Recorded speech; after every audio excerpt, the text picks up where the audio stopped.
ఆశీస్సులు లేఖ అందినది సంతోషము.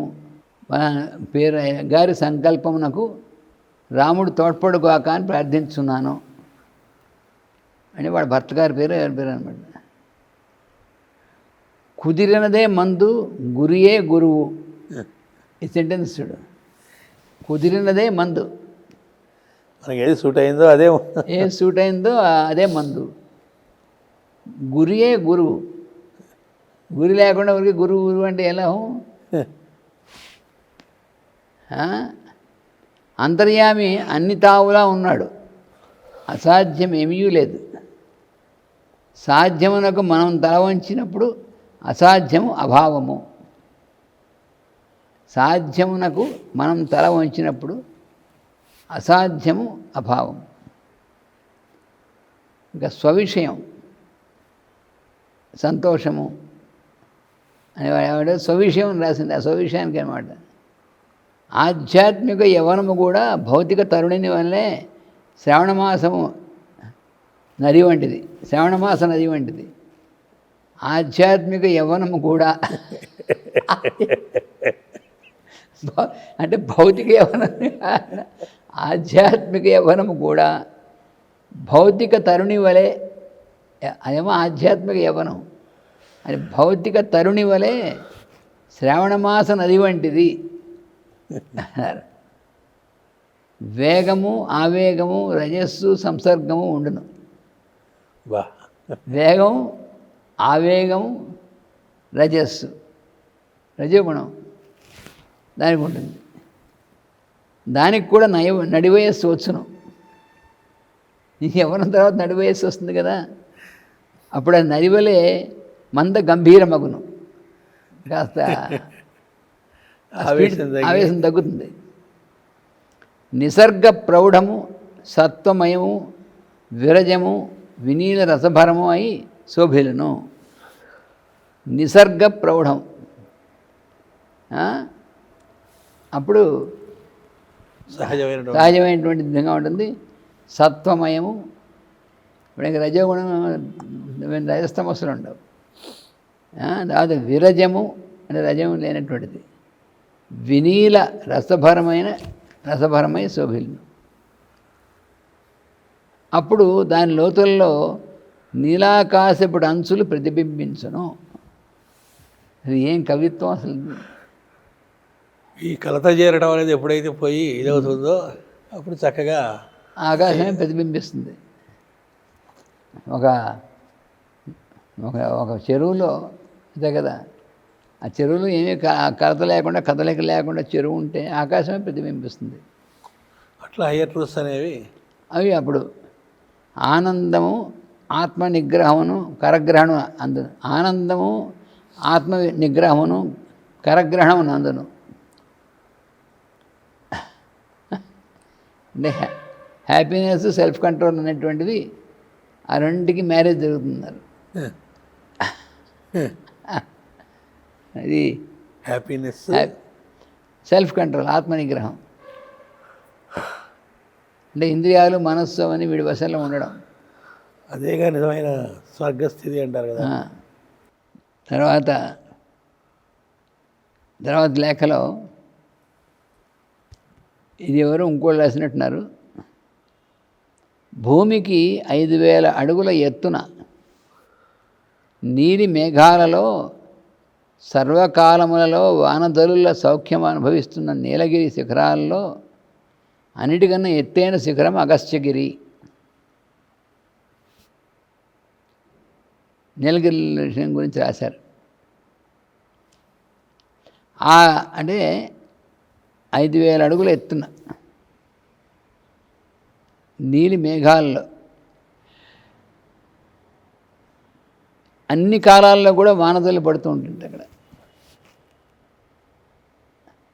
ఆ సౌఖ్యాన్ని అనుభవిస్తున్నటువంటి నీలగిరి శిఖరాల్లో అన్నిటికంటే ఎత్తైనటువంటి శిఖరం అగస్త్యగిరి. ఆ గిరి గుహలో అగస్త్యుల వారు నాటికి నేటికి శిష్యులను తయారు చేస్తూ చిరంజీవిగా ఉన్నారు. అప్పటికి ఇప్పుడు కూడా చిరంజీవిగా ఆ గుహలో ఉన్నారు, ఆ పర్వత గుహలో. వారి కన్నులారా చూచి వారిని కన్నులారా చూచి వారి వారి వారి పాదస్పర్శను అనుభవించిన ఒక చిత్రకారుడు, మహాయోగి నాకు ప్రాణమిత్రుడు ఉన్నాడు, ఆల్బర్ట్ సెస్సీ గారు. ఆయన పేరు ఆల్బర్ట్ సెస్సీ. ఆయన సహాధ్యాయిని ఒక యోగిని ఉన్నది, ఆమె పేరు ఎలిజబెత్ వార్నన్. వారు నాకు కారణం చేత ప్రాణమిత్రులు. ఇప్పుడు వారి ఆశ్రమంలో ఉండి నీకు ఈ లేఖ వ్రాస్తున్నాను. నా గది కిటికీ నుండి అగస్త్యగిరి నిరంతరము దర్శనమిస్తున్నది. ఆ చిత్రకారుడు చిత్రించిన అగస్త్యుల వారి తైల చిత్రము నేనున్న గదిలోనే గోడకి ఉన్నది. మరొక గోడకు కరుణామయుడైన బుద్ధుని మందహాసము వదనారవిందము, మరొక గోడకు మైత్రేయ మహర్షి చిత్రము. బ్రాకెట్లో మైత్రేయుడు అనగా భాగవతంలో విదురునితో సంభాషించిన ఋషి. ఆయనే క్రీస్తు, ఆయన శిష్యుడే యేసుక్రీస్తు.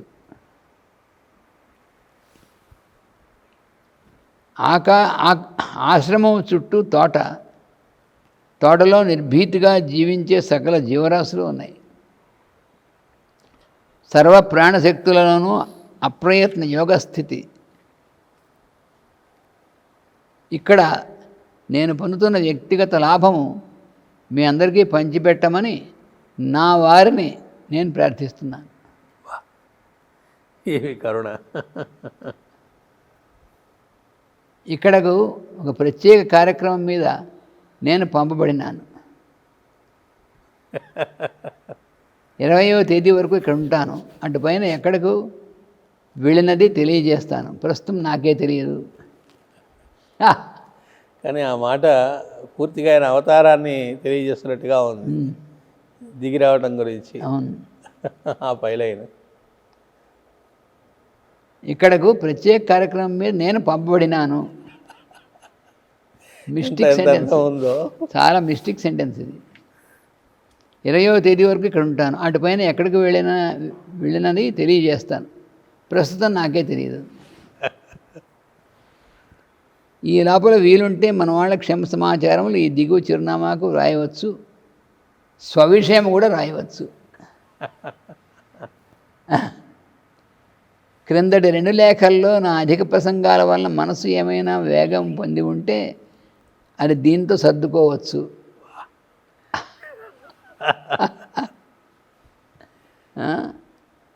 తల్లిదండ్రుల మీద ఆవేగపడడం బ్రహ్మ విద్యకు విరుద్ధం. తల్లిదండ్రుల మీద కోపం రావడం తప్పు కదా. వాళ్ళు ఎలాంటి వాళ్ళైనా అవ్వచ్చు, వాళ్ళు ఎలాంటి వాళ్ళని మనకు అనవసరం. మనం యోగం అంటే వాళ్ళ తల్లిదండ్రులు ఫస్ట్ ఫండమెంటల్ మనకు జన్మనిచ్చినటువంటి వాళ్ళ మీద మనకి ఇది లేకపోతే ఇంక మనం యోగం అంటే ఎట్లా కుదురుతుంది? అందుకని చెప్తున్నారు అన్నమాట అక్కడ. తల్లిదండ్రుల మీద ఆవేగపడడం బ్రహ్మ విద్యకు విరుద్ధం. సంసారంలోని జీవులందరూ మనలను శోధన చేయడానికి దైవం ప్రదర్శించే నాటకంలో పాత్రలు. ఆ పాత్రల వలన మనకు రసస్థితి కలగవాలని కానీ ధర్మ వైముఖ్యం కలగరాదు. సంసారంలోని జీవులందరూ మనల్ని శోధన చేయడానికి దైవం ప్రదర్శించే నాటకంలో పాత్రలు. ఆ పాత్రల వల్ల మనకు రసస్థితి కలగవాలని కానీ ధర్మ వైముఖ్యం కలుగురాదు. తర్వాత లేఖలో మరి ఆవిడే రాసిందో ఇంకో ఎవరు రాశారో,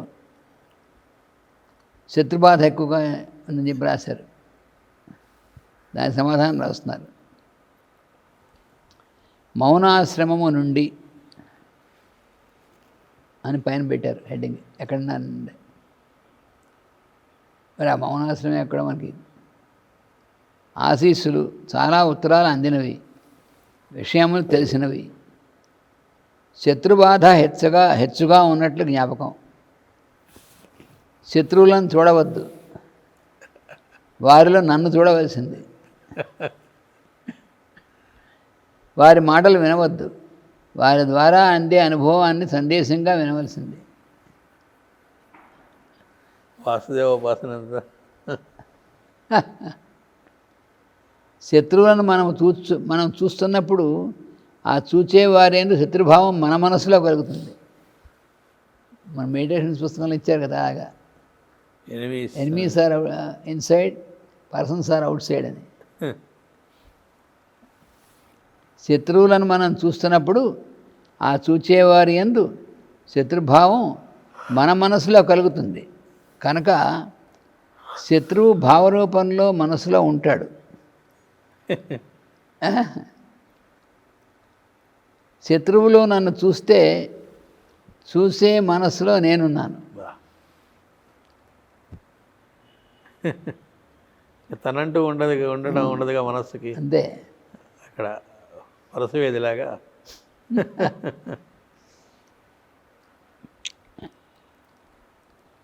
శత్రువులను మనం చూస్తున్నప్పుడు ఆ చూసేవారి యందు శత్రుభావం మన మనసులో కలుగుతుంది. కనుక శత్రువు భావరూపంలో మనసులో ఉన్నాడు. శత్రువులో నన్ను చూసే మనసులో నేనున్నాను. ఆవేశం యోగ లక్షణం కాదు.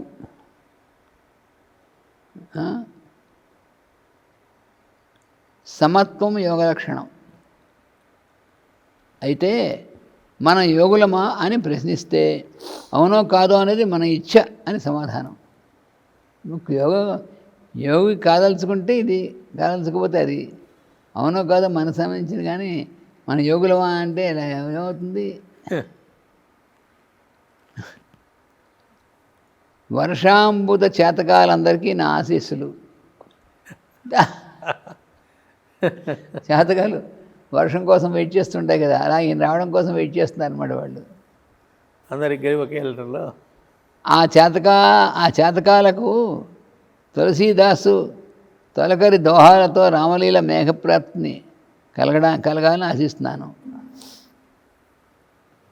మనస్సు ఆంజనేయుడిగా సముద్రములు దాటి పాపలంక దగ్ధం చేసి జీవుడనే సీతని జీవేశ్వరుడనే సూర్యవంశం రాజుతో చేర్చాలి. అనుభూతి అనే మెరుపుతీగ పుట్టాలి. జీవితం అనే మరుభూమిలో ఆనంద సస్యం కావాలి. నెలకి 3 వానలు వస్తూ ఉండాలి. అంతేనా అని ప్రశ్న. మళ్ళా ఇంకో లేఖ వచ్చింది. దాని సమాధానం అదే ఎంత ఓపికో. అవతల వాళ్ళు కంటే వాళ్ళకి బాగా లీజర్ ఉంటుంది, ఇవన్నీ ఆలోచిస్తూ ఉంటారు, రాస్తారు. ఈయనకి ఎంత ఓపిక వాడింటికి మెసేజెస్ ఇవ్వడానికి. ఆసీహి లేఖ అందినది. జీవితపు మరుభూమి సాగుబడి ఈ ఒక్కనాటితో తీరునది కాదు. జీవితపు మరుభూమి యొక్క సాగుబడి ఈ ఒక్కనాటితో తీరినది కాదని రోజు చేస్తుండే కంటిన్యూస్గా. సాగుబడి సన్నగిలుట, సవిటి నేల ఎగుట జరగకుండా చూసుకుని బాధ్యత క్షేత్రజ్ఞునిదే.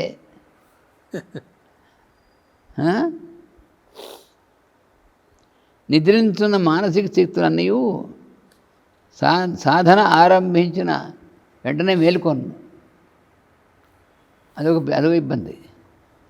నిద్రించున్న మానసిక శక్తులన్నీ సాధన ఆరంభించిన వెంటనే మేలుకొను. దానితో ఆ శక్తులతో వాసనారూపమున ఉన్న మలినము కొంత ప్రకోపించి పూర్వజన్మ సంస్కారములను తమ హక్కులకై పోరాటం జరిపించి సాధకుని అంతరాత్మ మీదకు తిరుగుబాటు చేయించును. ఇది మొదటి తుఫాను. అంటే సాధనలో ఎన్ని రకాల దశలు ఉన్నాయి, ఏమేమిటి మొత్తం ఎంతమంది ఎన్ని రకాల సాధనలు చేశారో అన్నిటి సమాహారాన్ని కూడా ఆయన ఆ లెటర్స్ రూపంలో అది ఎంత దీనిలో ఇచ్చారు. అసలు ఆ? వాడు సాధన అనేటువంటి దాన్ని మొదలడంగానే వెంటనే మేల్కొంటాయట వాళ్ళు ఉన్న శక్తులు. వాడు కంట్రోలింగ్ వీడు తెలీదు, అవి అవి ఎడ్డుగా ఇది చేస్తాడు. దానితో ఆ శక్తులతో వాసనారూపమున ఉన్న మలినము కొంత ప్రకోపించి పూర్వజన్మ సంస్కారములను తమ హక్కులకై పోరాటం జరిపించి సాధకుని అంతరాత్మ మీదకు తిరుగుబాటు చేయించను. ఇది మొదటి తుఫాను.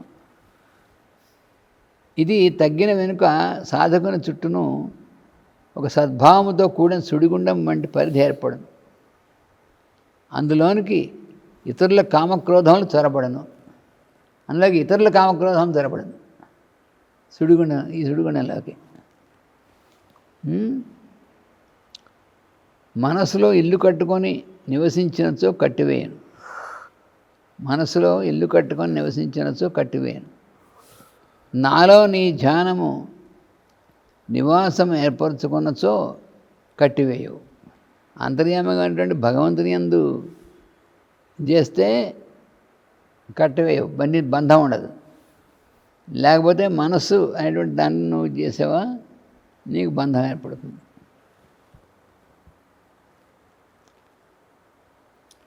నన్ను కట్టగల తాళ్ళు సృష్టిలో లేవు. కారణము అన్ని తాళ్లను నా పదార్థంతోనే చేయబడినవి. అది కారణం. దేంతో అయితే తాడు చేయబడ్డాయో అవి దానిలా బంధిస్తాయి. సేవా సంఘమునకు ప్రెసిడెంట్ అవ్వడం వలన కానీ కాకపోవడం వలన కానీ సంచలనం ఏమీ పొందవలసింది లేదు.